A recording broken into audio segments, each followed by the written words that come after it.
Assalamualaikum warahmatullahi wabarakatuh. Alhamdulillah rabbil alamin. Wassalatu wassalamu ala asrafi anbiya wal mursalin wa ala alihi wa ashabihi ajma'in. Allahumma salli wa sallim ala Muhammad abdika wa nabiyika wa rasulika nabiyul ummi.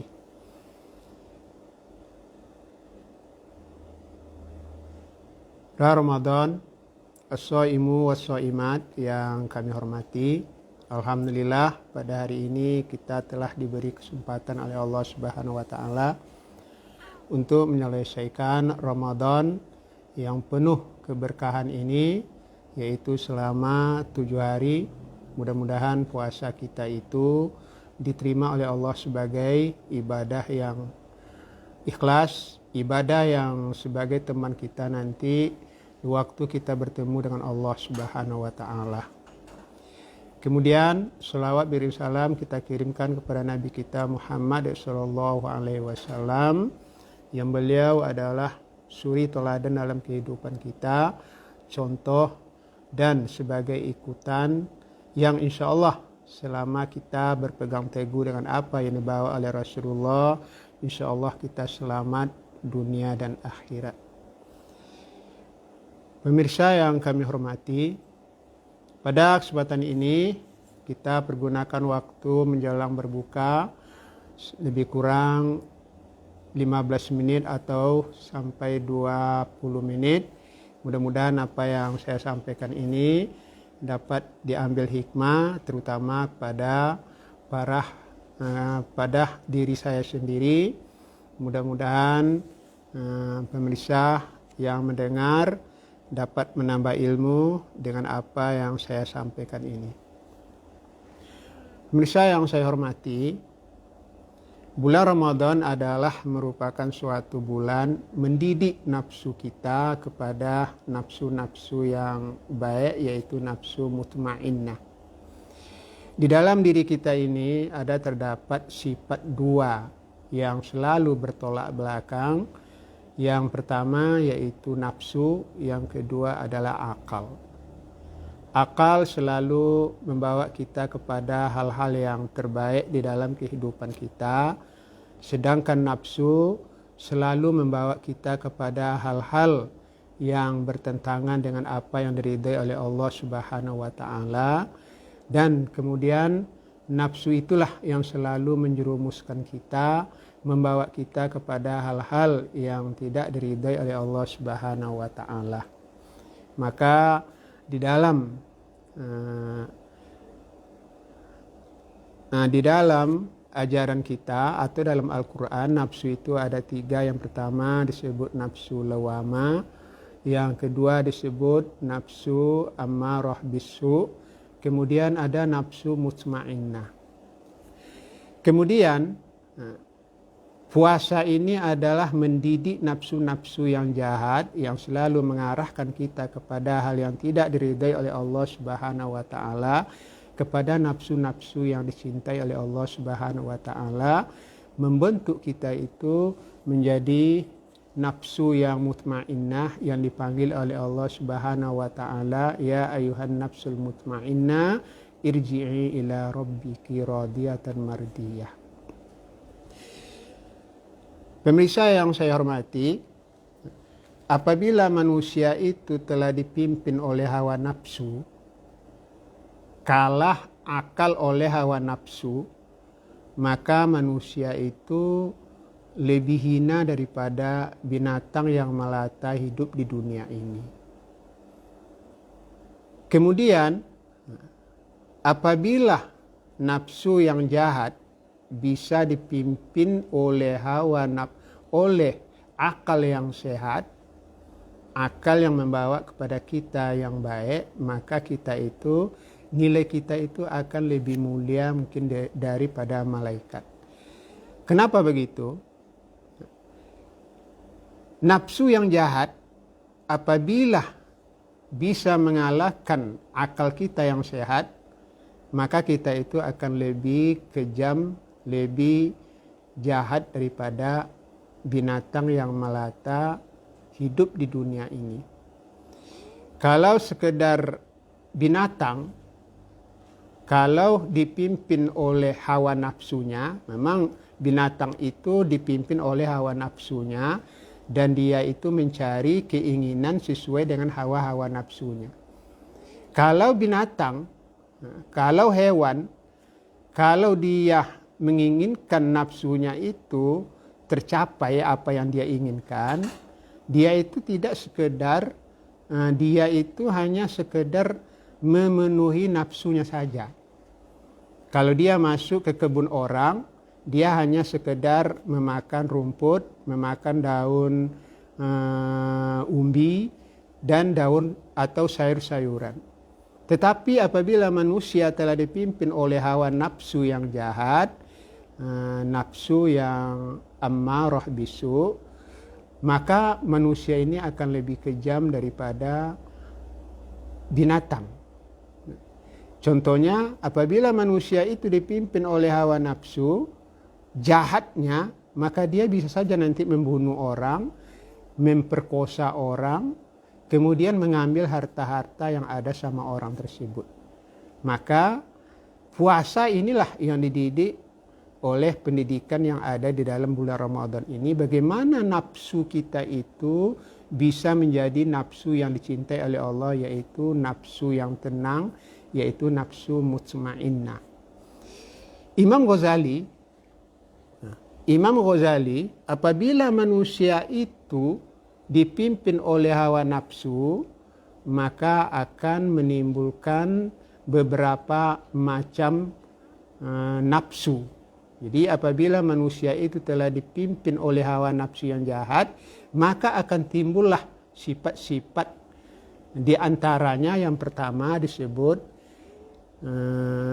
nafsu rububiyah. Jadi nafsu rububiyah. Yang kedua adalah nafsu syaitaniyah. Yang ketiga adalah nafsu baghiyah. Yang keempat adalah nafsu hububiyah. Apa itu nafsu rububiyah?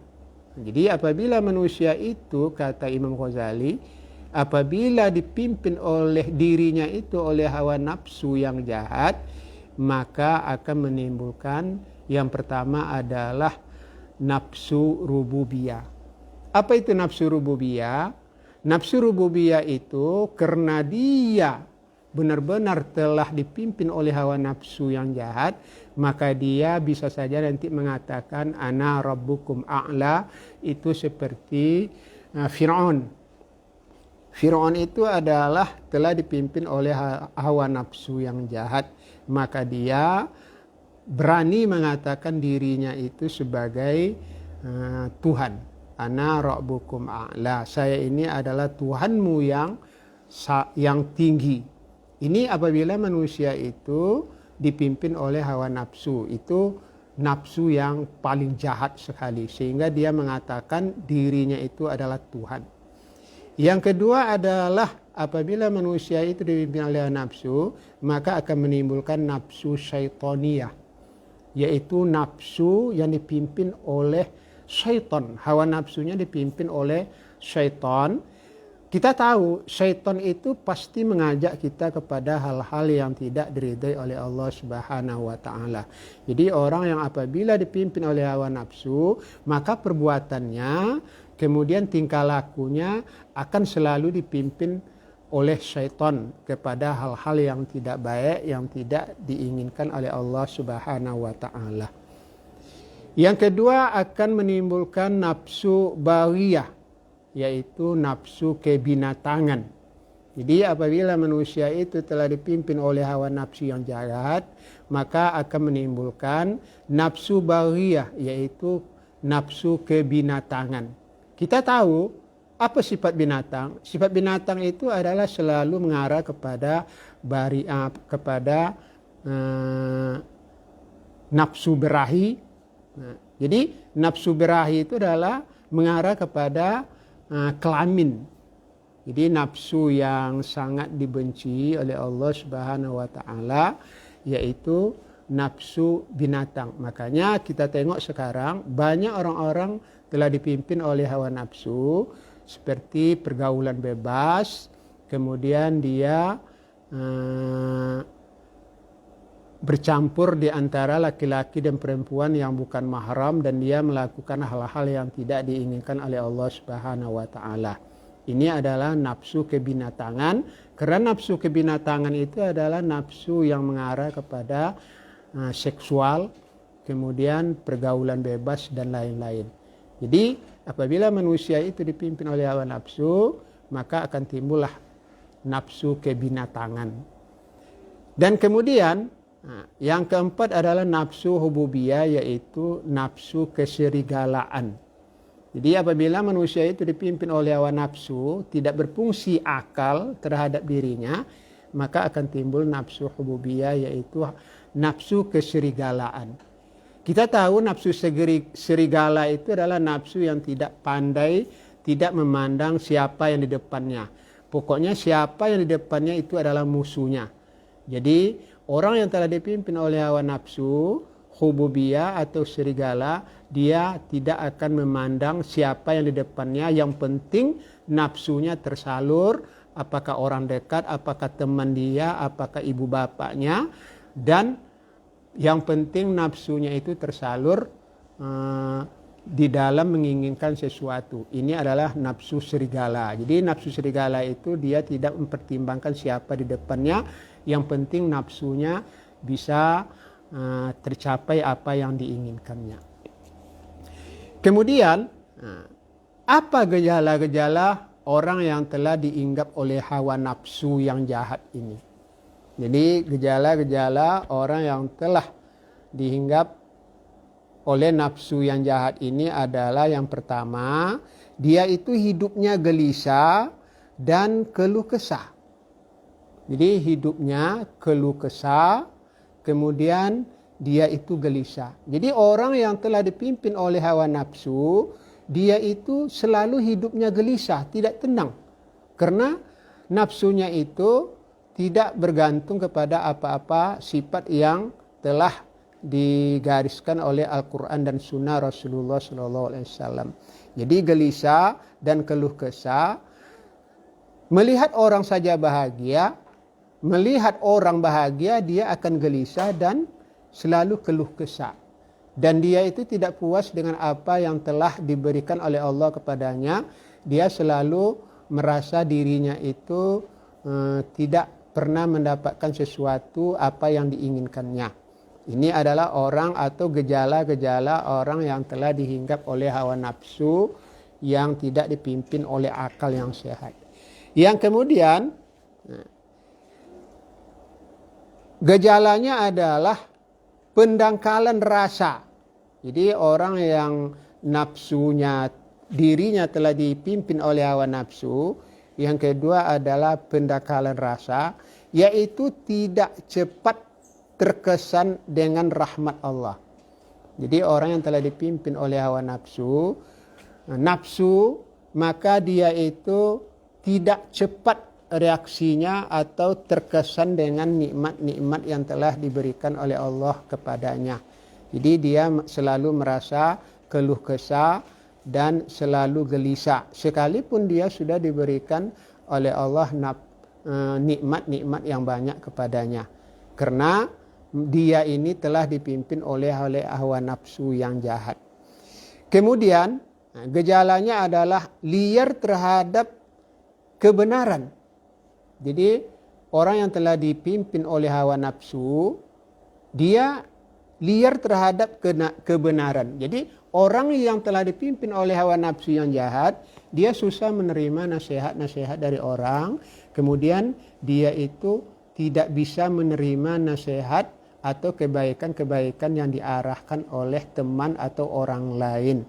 Nah, jadi makanya orang-orang yang telah dipimpin oleh hawa nafsu itu liar terhadap kebenaran. Kemudian dia suka berpura sangka buruk. Nah, dia senang atau selalu berpura sangka buruk kepada orang lain. Nah, jadi orang yang yang telah mendapat gejala hawa nafsu yang jahat ini, dia itu tidak tenang. Kemudian dia itu selalu suuzon. Kemudian berpura sangka buruk kepada orang lain. Kemudian dia suka menghasut. Jadi gejalanya orang ini adalah suka menghasut, kemudian lemah dalam amal. Jadi orang yang telah dipimpin oleh hawa nafsu yang jahat, gejalanya adalah dia itu lemah dalam beramal untuk berbuat suatu kebaikan. Pemirsa yang kami hormati, di dalam kehidupan kita, bagaimana Ramadan ini bisa memimpin nafsu-nafsu yang jahat itu menjadi nafsu-nafsu yang dicintai oleh Allah Subhanahu wa taala, yaitu nafsu mutmainnah. Kemudian apa? Macam-macam penyakit rohani. Sebab di dalam diri kita ini yang pertama terdiri daripada rohani, yang kedua terdiri daripada jasmani. Makanan rohani adalah ilmu, makanan rohani kita adalah amal atau ibadah. Jadi macam-macam penyakit rohani itu yang pertama adalah nifak. Nifak itu, penyakit rohani itu adalah yang pertama nifak, yaitu munafik. Jadi orang munafik ini adalah orang yang rohaninya sudah rusak, yang selalu berbohong, janji tidak pernah ditepati, ingkar janji, dan apa yang dikatakannya tidak pernah benar. Nah, itulah yang kita rasakan di dalam kehidupan sekarang.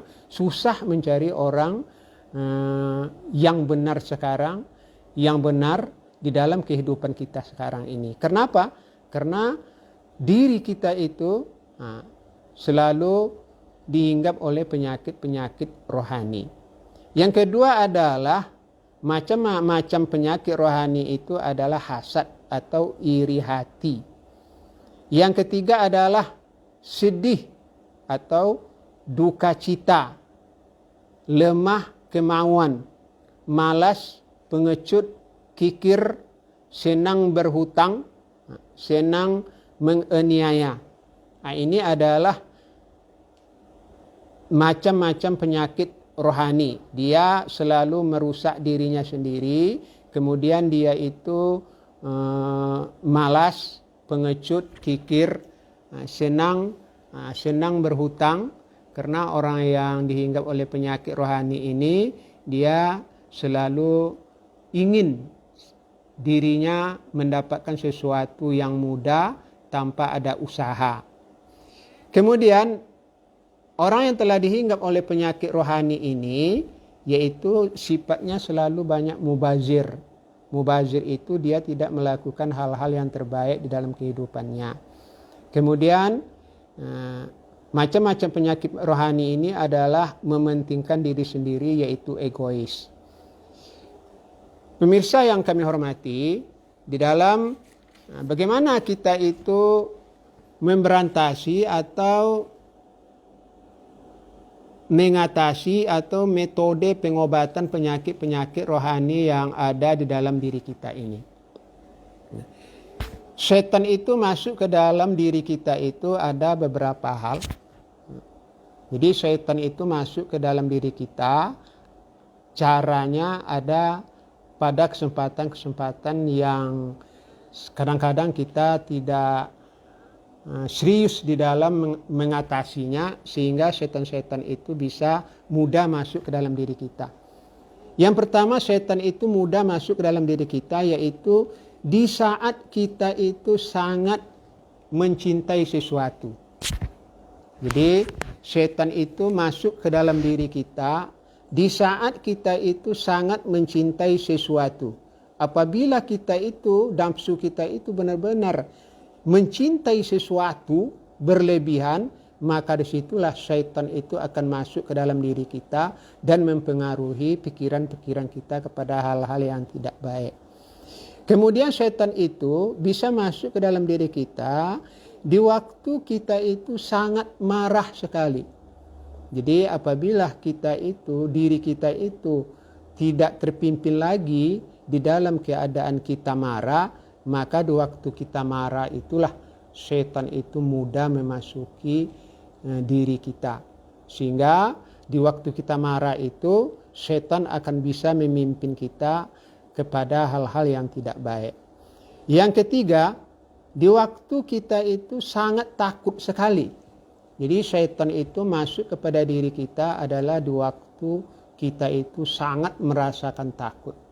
Sehingga apabila kita sangat merasa takut, sesuatu yang tidak baik itu kadang-kadang membuat kita itu menjadi orang-orang yang tidak bisa mengatasi apa yang ada di dalam diri kita ini, menjadi orang-orang yang baik dan orang-orang yang bisa dipimpin oleh hawa nafsu atau akal fikiran kita.